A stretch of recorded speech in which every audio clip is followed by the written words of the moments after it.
Catherine Bernardo nakatanggap ng pambabatikos dahil sa pagiging lasinggera.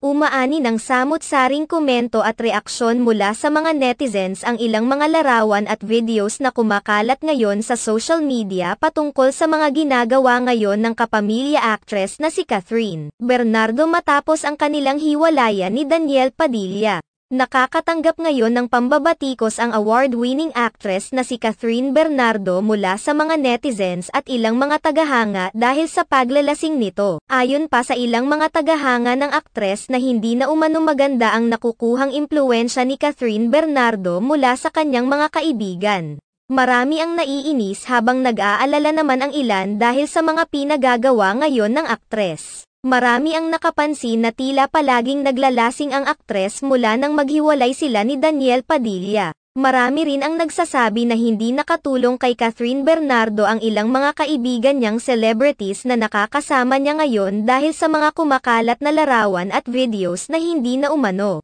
kaaya-aya.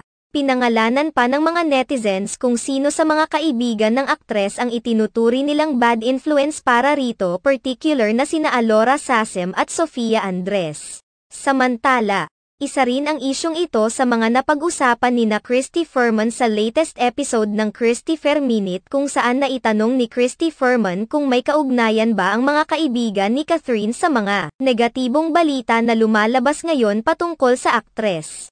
Ayon kay Christy Ferman, hindi naman umano nararapat na sabihin na masamang impluwensya kay Catherine Bernardo sina Alora Sasem at Sofia Andres lalo pat hindi naman umano nila kilala sa personal ang mga ito. Tila naiintindihan rin naman umano ni Christy Ferman ang ginagawa ngayon ni Catherine Bernardo dahil tila ngayon lamang nagsisimula ang aktres na I-enjoy ang pagiging single.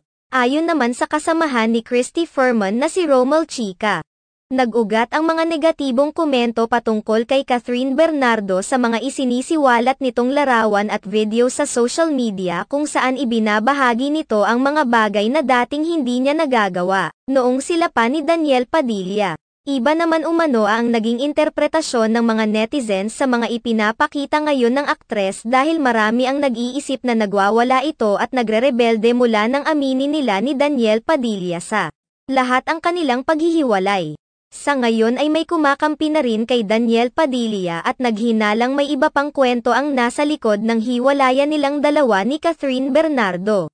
Nagbigay naman ng payo si Christy Ferman para kay Catherine Bernardo. Inilahad niyang sana ay hindi na umano ibinabahagi ng aktres sa kanyang mga social media account ang mga larawan niyang nakabikini habang hawak ang bote ng alak kung ayaw nitong makatanggap ng mga negatibong komento mula sa mga netizens.